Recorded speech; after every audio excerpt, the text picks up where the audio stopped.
Hello, welcome to film companion local. আমি অরিত্র। এখন আমরা কথা বলবো হচ্ছে প্রেমেন্দু বিকাশ চাকির ছবি আলাপ নিয়ে, যাতে লিড চরিত্র প্লে করেছে আবির চ্যাটার্জি এবং মিমি চক্রবর্তী।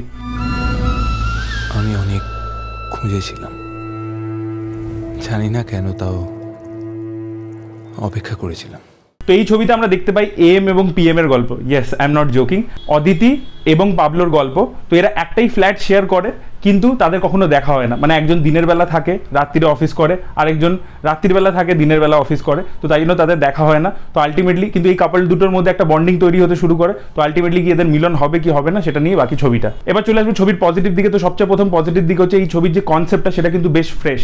দেখুন, এই ধরনের কনসেপ্টের ওপর বিদেশে নভেল লেখা হয়েছে, বিদেশে কাজ হয়ে গেছে, বা বাংলাদেশেও নাটক হয়েছে, কিন্তু আমাদের এপার বাংলা এই ধরনের কনসেপ্ট হয়নি। এবং সেটাকে যে এক্সিকিউট করার যে ব্যাপারটা, যে পদ্ধতিটা, স্টোরি টেলিংটা, সেটা কিন্তু অভিনবত্ব তার মধ্যে আছে।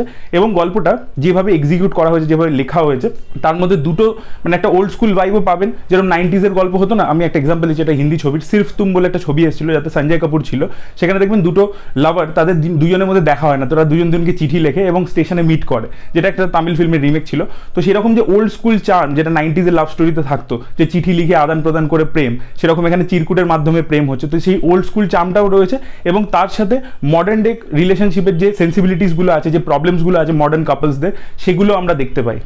আজকালকার দিনে আমরা দেখতে পাই যে আইটি সেক্টরে যারা চাকরি করছে, হাজব্যান্ড ওয়াইফ, তারা একই ফ্ল্যাটে থাকলেও কোথাও গিয়ে একসাথে সময় কাটাতে পারে না। তো সেই জিনিসটা এখানে উঠে এসেছে। এখানে হাজব্যান্ড ওয়াইফ দেখায়নি, বাট ওই কনসেপ্টটাকেই এখানে ভালোভাবে দেখিয়েছে। তো দুটো এই যে ওল্ড স্কুল এবং নিউ এজ, দুটোর যে একটা মিক্সচার এই কনসেপ্টের মধ্যে, সেটা কিন্তু বেশ ভালো লাগে। তো এই ছবিটার জনরা হচ্ছে রম কম। এবার রোম্যান্টিক কমেডির মধ্যে এখানে যে কমেডি পোর্শনটা আছে, কিন্তু সেটা কিন্তু খুব ভালোভাবে ওয়ার্ক করেছে, স্পেশালি ফার্স্ট হাফে। এখানে কিন্তু স্ল্যাপস্টিক কমেডি নেই। প্রেমেন্দু বিকাশ চাকির অন্য ছবির মধ্যে কিন্তু স্ল্যাপস্টিক কমেডি ব্যবহার করা হয়, বাট এই ছবির মধ্যে কিন্তু স্ল্যাপস্টিক কমেডি নেই। এখানে মূলত সার্টেল হিউমার ব্যবহার করা হয়েছে, এবং সেটা কিন্তু খুব সুন্দরভাবে ওয়ার্ক করেছে। আবির চ্যাটার্জি কিন্তু নিজে ভালো কমেডি করেছেন, এবং কিছু পার্শ্ব চরিত্র রয়েছে, তারা কিন্তু বেশ ভালোভাবে এই হিউমারটার মধ্যে কন্ট্রিবিউট করেছে। একটা রোম্যান্টিক ছবি ওয়ার্ক করতে গেলে লিড পেয়ারের মধ্যে কেমিস্ট্রি খুব খুব ইম্পর্টেন্ট, এবং এখানে দুটো পেয়ারের মধ্যে দেখাই হচ্ছে না। তাই জন্য তাদের মধ্যে কেমিস্ট্রিটা কীভাবে বিল্ড আপ হবে, সেই জিনিসটা কিন্তু এই ছবির মধ্যে খুব সুন্দর করে ওয়ার্ক করেছে।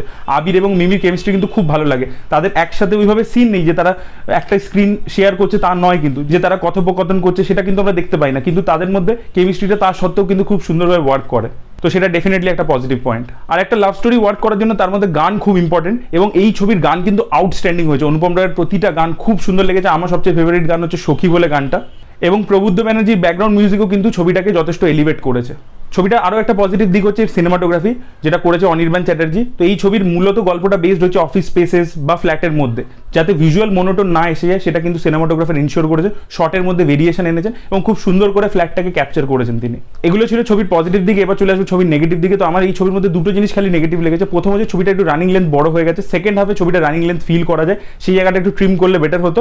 এবং দ্বিতীয় হচ্ছে স্বস্তিকা দত্তের পারফরমেন্সটা আমার বড্ড ওয়ান ডাইমেনশনাল লেগেছে। সে একটা ছবি করেছিল ফাটাফাটি বলে, তাতে বিকি সেন বলে একটা চরিত্র প্লে করেছিল, সেটারই যেন একটা রিহ্যাশ ভার্সন আমরা এখানে দেখতে পাচ্ছি। তার ক্যারেক্টারটা এবং তার পারফরমেন্সটা যদি বেটার হতো, তাহলে আরো ভালো হতে পারত। তো ওভারঅল মিলিয়ে আমি বলতে পারি যে আলাপ একটা ডিসেন্ট ওয়াচ, যেটা আপনাদেরকে বেশ ভালো কিছু কমেডি সিনস, কিছু ভালো ইমোশনাল দৃশ্য, কিছু ভালো রোম্যান্টিক মোমেন্টস প্রোভাইড করতে পারবে। তো উইকেন্ডে আপনারা আপনার ফ্যামিলির সাথে এই ছবিটা গিয়ে দেখতে পারেন। So that was it. Thank you so much for watching this video. এটা ভালো লেগে থাকলে লাইক করুন, শেয়ার করুন, চ্যানেলটিকে সাবস্ক্রাইব করতে ভুলবেন না। Thank you.